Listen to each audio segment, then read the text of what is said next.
Hello everyone. तो कैसे हैं आप सभी। हमारे चैनल पे फिर से स्वागत है आपका। चैनल को लाइक और सब्सक्राइब करते रहिएगा, ठीक है। चलो हम शुरू करते हैं आज अपना टॉपिक।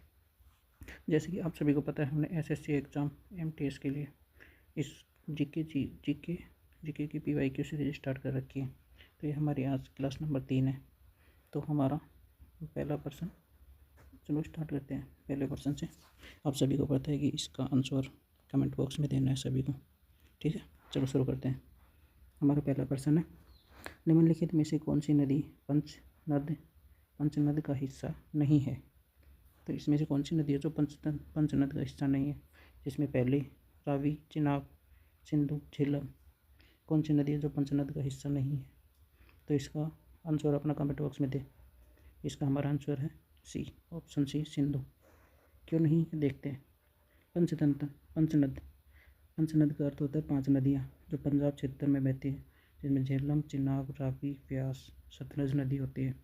और ये सारी नदियाँ मिलती हैं सिंधु नदी में, और सिंधु नदी पंचतंत्र का हिस्सा नहीं है। भारतीय संविधान का अनुच्छेद 360 किससे संबंधित है। ये राष्ट्रीय आपातकाल, वित्तीय आपातकाल, राष्ट्रपति शासन या मौलिक अधिकार। आंसर बताइए किससे संबंधित है आर्टिकल 360। आर्टिकल 360, इसका आंसर है ऑप्शन नंबर बी, वित्तीय आपातकाल। देखते हैं। हमारे संविधान काल के 3 आर्टिकल हैं। आर्टिकल 352, 356, 360। 352 है राष्ट्रीय आपातकाल, जब युद्ध या बाहरी आक्रमण होते हैं तो लगता है। 356 में है राष्ट्रपति शासन, किसी राज्य में संवैधानिक विफलता होने पर लगती है। 360 वित्तीय आपातकाल है, जो वित्त की स्थिति में लगता है। ये अभी तक कभी भी नहीं लगा है। तो अगला प्रश्न नंबर 3, प्रसिद्ध 2.5 दिन का झोपड़ा जो कि अजमेर में है, किसने बनवाया था। आंसर बताएंगे कुतुबुद्दीन ऐबक, इल्तुतमिश, अलाउद्दीन खिलजी, मोहम्मद बिन तुगलक।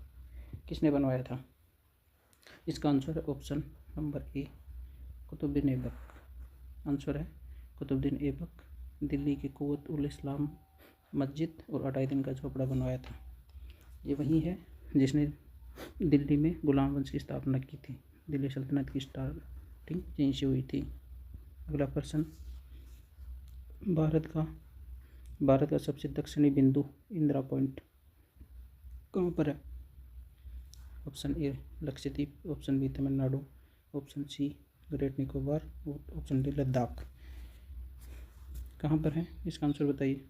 इसका आंसर होगा ऑप्शन नंबर सी, कन्याकुमारी। और लेकिन यहीं पे अगर भारत संघ का पूछे तो होगा इंदिरा पॉइंट, जो कि अंडमान निकोबार में है। अगला प्रश्न है, किस घटना के बाद महात्मा गांधी ने असहयोग आंदोलन वापस ले लिया था। नंबर 1 जलियांवाला बाग, चौरी चौरा कांड, काकोरी कांड या बंगाल विभाजन। किसके बाद लिया था। इसका आंसर है चौरा चौरी कांड के बाद,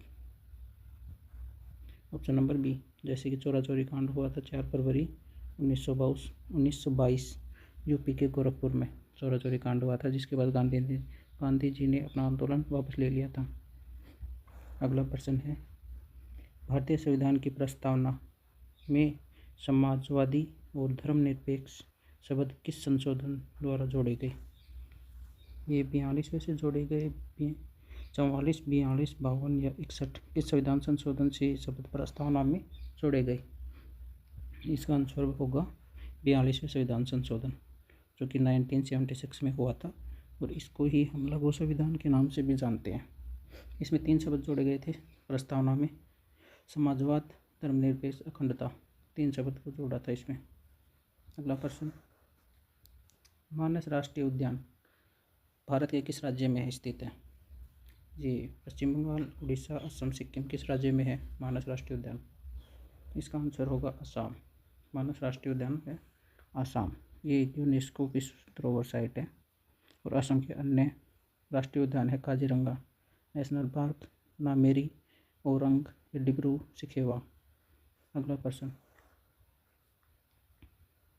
विजयनगर के किस शासक ने आमुक्तमाल्य ग्रंथ की रचना की थी।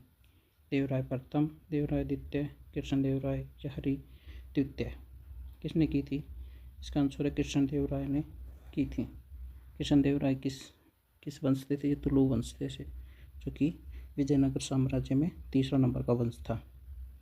क्योंकि इसी के दरबार में अष्टदिग्गज हुआ करते थे, जिसमें 8 महान कवियाँ शामिल थे। अगला प्रश्न, भारत के किस राज्य में दक्कन का पठार का सबसे बड़ा भाग स्थित है? ऑप्शन, मध्य प्रदेश, महाराष्ट्र, कर्नाटक, आंध्र प्रदेश। किस में दक्कन का पठार सबसे ज़्यादा? इसमें आंसर होगा महाराष्ट्र। दक्कन का पठार एक त्रिभुजाकार संरचना है, उल्टी त्रिभुजाकार संरचना है। अगला प्रश्न, का कार्यकाल कितने वर्ष का होता है? 4 वर्ष, 5 वर्ष, 6 वर्ष या 2 वर्ष? इसका आंसर तो यहीं पे है 6 वर्ष। ओके, चलो अगला प्रश्न देखते हैं। हमारा प्रश्न नंबर 11, जीटी रोड, जिसे ग्रैंड ट्रंक रोड कहते हैं, इसका पुनर्निर्माण मध्यकाल में किसने करवाया था? ऑप्शन, अकबर, शेरशाह सूरी, औरंगजेब, शाहजहां। किसने करवाया था? आंसर नंबर बी आएगा। इसकी मरम्मत करवाई थी शेरशाह सूरी ने, जो कोलकाता से पेशावर तक जाया करती थी, जिसे जीटी रोड, सड़क के आजम का कहा करते थे, और इसी ने रुपया चलाया था। 12वां प्रश्न, सौरमंडल का सबसे गर्म ग्रह कौन सा है? बुध, शुक्र, मंगल, बृहस्पति। कौन सा सबसे गर्म ग्रह है? इसका आंसर होगा शुक्र। इसका आंसर होगा शुक्र ग्रह।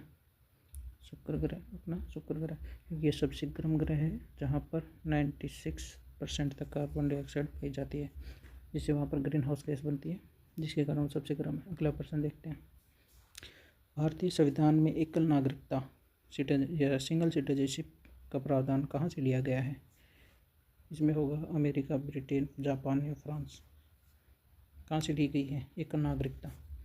इसका आंसर है ब्रिटेन, क्योंकि भारत में केवल एक राष्ट्रीय नागरिकता है, जो कि हमने ब्रिटिश संविधान से ली है। अगला प्रश्न, किस गुप्त शासक को भारत का नेपोलियन कहा जाता है?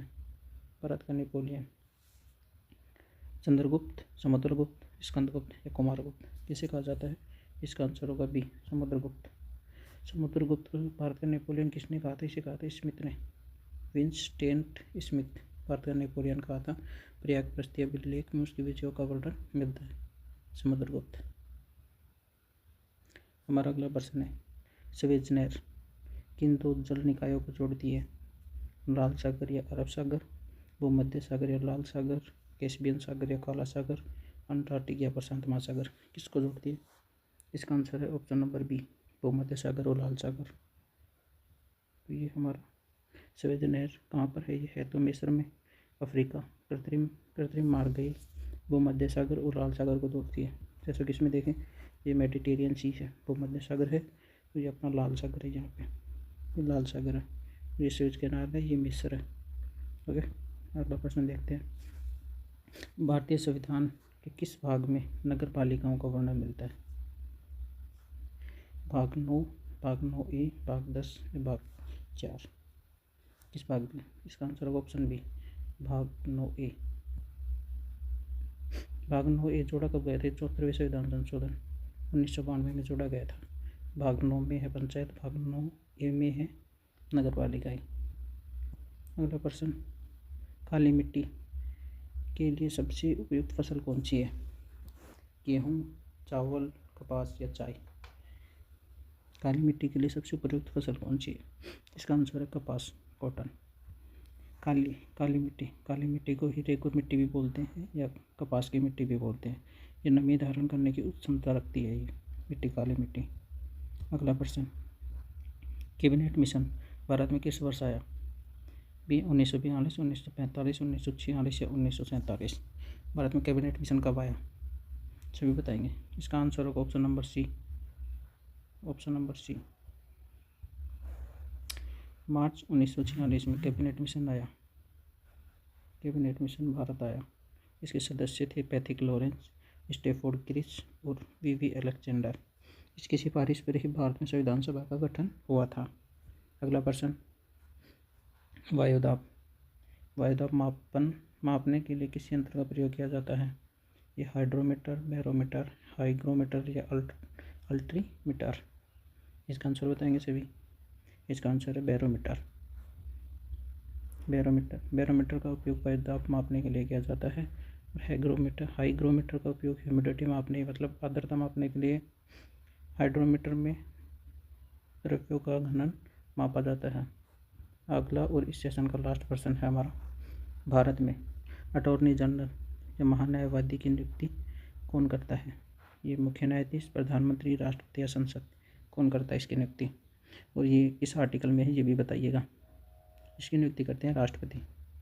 ऑप्शन नंबर सी, महान्यायवादी की नियुक्ति करते हैं राष्ट्रपति। आर्टिकल नंबर 76 में महान्यायवादी हैं, भारत सरकार के मुख्य कानूनी सलाहकार होते हैं, इसकी नियुक्ति की जाती है।